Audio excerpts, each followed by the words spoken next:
itu melarang orang menyembah batu. Tapi kemudian dalam tradisi Islam sendiri ada orang sholat kemudian sujud. Yang secara zahir sujud itu mencium batu atau mencium masjid tempat kita sujud. Apalagi kita mencium Hajar Aswad. Secara kasat mata seakan-akan kita ini menghormati betul Hajar Aswad. Sehingga orang kafir mencibir. Muhammad itu aneh. Dia melarang kita menyembah batu tapi dia sendiri mencium Hajar Aswad seperti itu. Dia sendiri menyembah batu. Orang kalau sujud seakan-akan seperti itu. Tapi lewat penjelasan Nabi bahwa kita sujud hanya kepada Allah. Kita kalau sujud baca sajadah wajhililladzi khalaqahu wa sawwarahu wa syaqqa sam'ahu wa basarahu bihaulihi wa quwwati fatabarakallahu ahsanul khaliqin. Wajah kami sujud kepada Zat yang menciptakan wajah kami, yang mengasihi kita pendengaran, yang mengasihi kita pandangan. Hanya Allah saja yang ahsanul khaliqin, hanya Allah saja Zat yang paling baik dalam penciptaan. Ini penting sekali saya katakan bahwa sehingga sujud kita yang seperti itu adalah simbol tawadhu. Tidak ada kaitannya dengan kita ini menyembah batu. Sehingga kita tradisikan ke anak-anak saat sujud baca subhana rabbiyal a'la wa bihamdi. Kita ajarkan mereka bahwa semua selain Allah adalah ciptaan Allah. Jadi andai kan nggak ada tradisi tauhid yang dijelaskan begitu detail.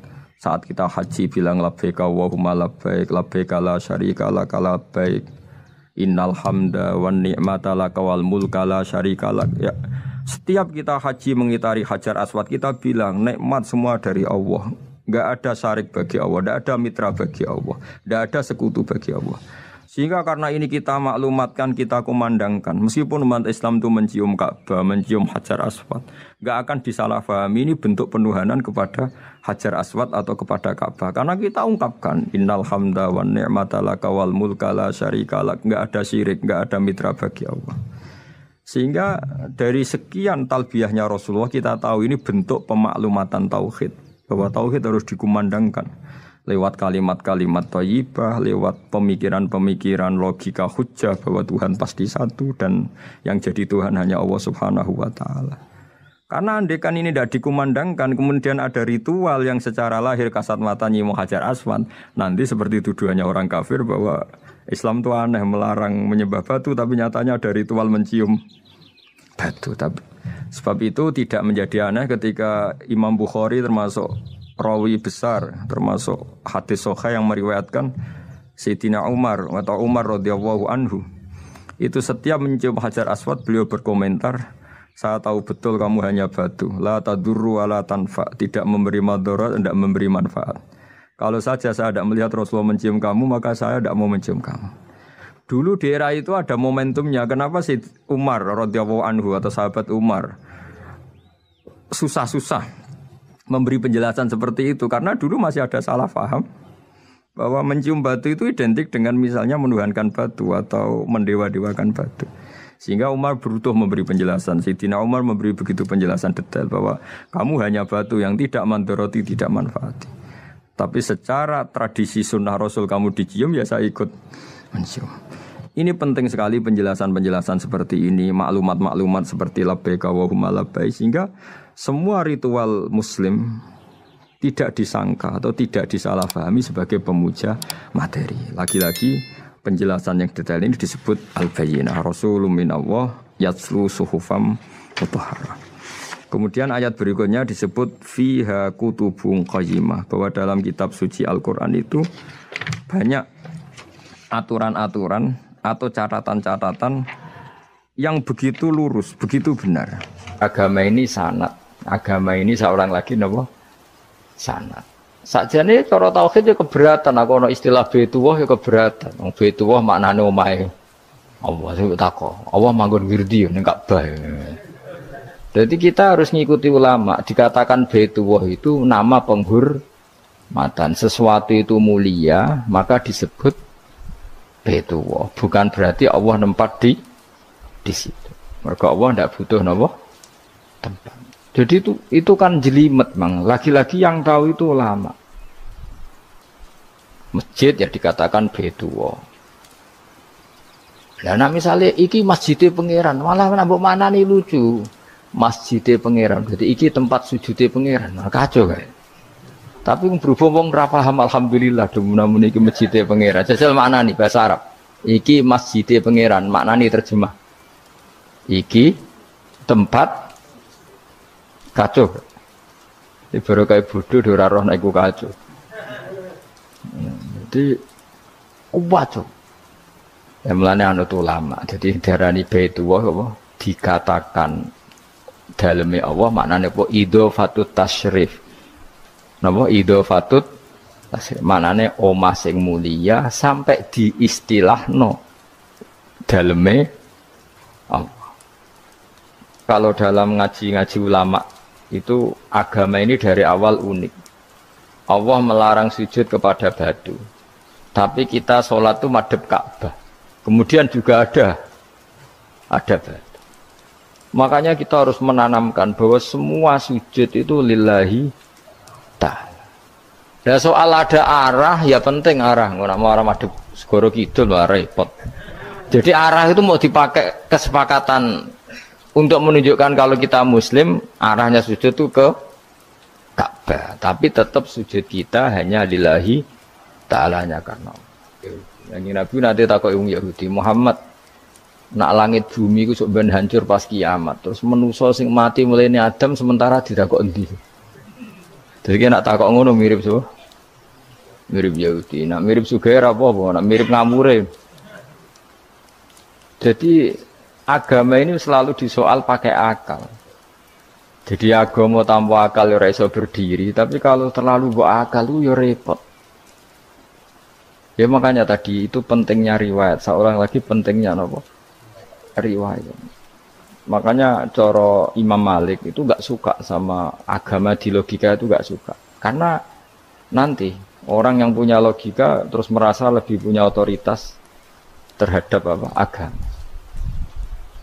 Ya wis sesuai ngono agama iku angel oleh nerangno sampean to agama iku. Sampeyan saiki tak bedheki. Nabi Adam diusir kondi. Swarga. Terus swargane Nabi Adam saiki didakon ndi? Mergo swarga iku luase sak langit bumi. Lah nek iku saiki didakon ndi wong? Swarga lebih luas ketimbang langit. Kan enggak mungkin sesuatu yang luas diletakkan di yang sempit. So, akhirnya Mu'tazilah gak percaya anane swarga zaman Nabi Adam. Jadi swarga sing cerita Adam itu tidak sama dengan surga yang nanti arduhas samawati wal ard. Jari ahli sunnah yo sono. Lah ning ndi wis ra roh pokoke ono. Ya itu kan sama-sama terus diterusno wong debat. Ya sudah guys. Nak cara aku wis mlebu sik kok gampang nerangno nek wis bar roh. Secara teori kan gitu, ora roh kok nerangno sak usih. Bro. Ya sudah, sampeyan bu swarga wae lagi apa? Lagi nerangno. Pas aku nerangno kowe ra ning swarga, ya ora ketemu. Wis kono enak nang cangkem elek ngono wis aku ben nerangno kowe ra ning kono. Ya wis akhire gak. Apa cocokan sampeyan? Aku tak nerangno swarga lah sing kono ben nerangno neraka. Mergo roe neraka. Agama itu unik. Ya karena tadi apa ya? Dari awal agama ini di kaum yakilun, tapi akal yang berlebihan itu ya mengganggu agama. Ya sudah, makanya saya ulang lagi itu riwayat ya. Sebagian ini apa? Riwayat. Inna hadzal ilma dinun fanzuru amman ta'khuduna dinakum. Agama ini ilmu. Kemudian kamu harus dari sanad yang benar, ya. Dari sanad yang apa? Dari sanad yang benar. Ya sudah seperti itu. Mana itu kalau setuju model kayak sholat sunnatas safar tidak harus madhep kiblat terus. Jadi agama ini sudah unik. Misalnya gini, sholat fardu kan wajib kiblat, tapi ada sholat yang nggak usah madhep kiblat, yaitu sunnatas safar. Misalnya orang di pesawat gini-gini. Karena guling-gilingan, nah, hakikatnya kiblat itu tidak fokus kita namun Allah Subhanahu wa Ta'ala. Jadi memang agama, tapi lagi-lagi itu butuh riwayat. Seorang lagi butuh riwayat. Kalau nggak pakai riwayat, terus kau Abu Nawas kabeh. Karena tadi Amerika, seorang lagi Amerika, itu kalau dibor pas New York itu kena Ka'bah. Lah logikanya kalau arahnya pas itu kan bebas arah. Berarti orang Amerika oleh sholat bebas. Tidak bisa seperti itu, ya tetap anut konsensus ulama sana atau tradisi sana, kiblat itu ngambil arah mana. Karena dia pas. Ya bumi yang ada arah itu secara akal kan hanya rubuk 1/4. Makanya kalau kamu belajar falak itu ada rubuk. Lainnya itu sudah ada arah. Misalnya bumi bulat bola, yang sama atas dikatakan sama-sama di atas. Ya kadarnya hanya 1/4. Lainnya itu sudah dikatakan samping.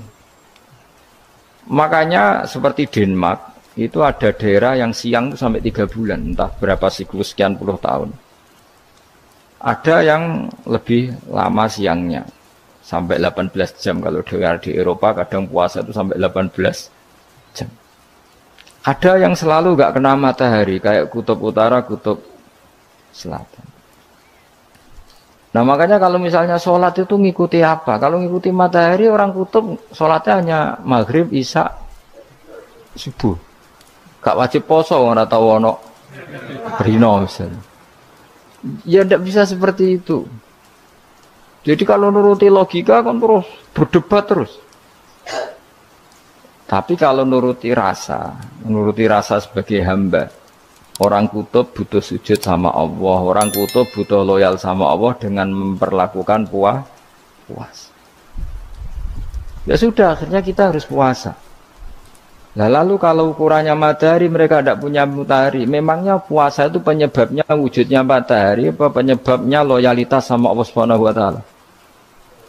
Loyalitas. Kalau penyebabnya matahari ya berarti kalau nggak ada matahari nggak usah apa? Nggak usah seperti itu cara berpikir. Makanya ngikuti ulama. Karena ulama yang tahu tradisinya Allah dan Rasul.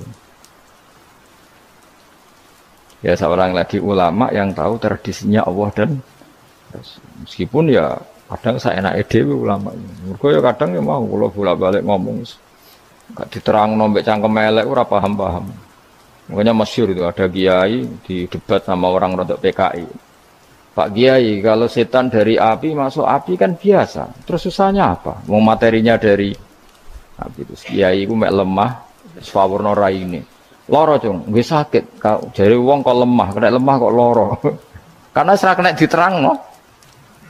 Manusia materinya kan dari tanah, berarti kena dipendem urip-uripan. Piye ya? Ya loro ya, lha iya jare kok lemah kok dipendem ning lemah kok. Karena dijelaskan pakai lisan yang baik, gak paham-paham. Sebenarnya kita ini ingin selalu baik, tapi ada orang-orang diterangkan cara baik-baik itu paham. Kayak misalnya ana wong kondo, Gus kula niku bojo kula cerewet ngene-ngene, apike kula pegat dicereweti bojo mbek diarani duda iku lara ndi? Oh lara diarani duda isen. Kowe payu rabi dicereweti, ambek ra payu rabi jomblo, sakit mana? Sakit distatuskan jomblo. Malah kena dicereweti sabar prestasi baru. Mesti wong ku diwolak-walik.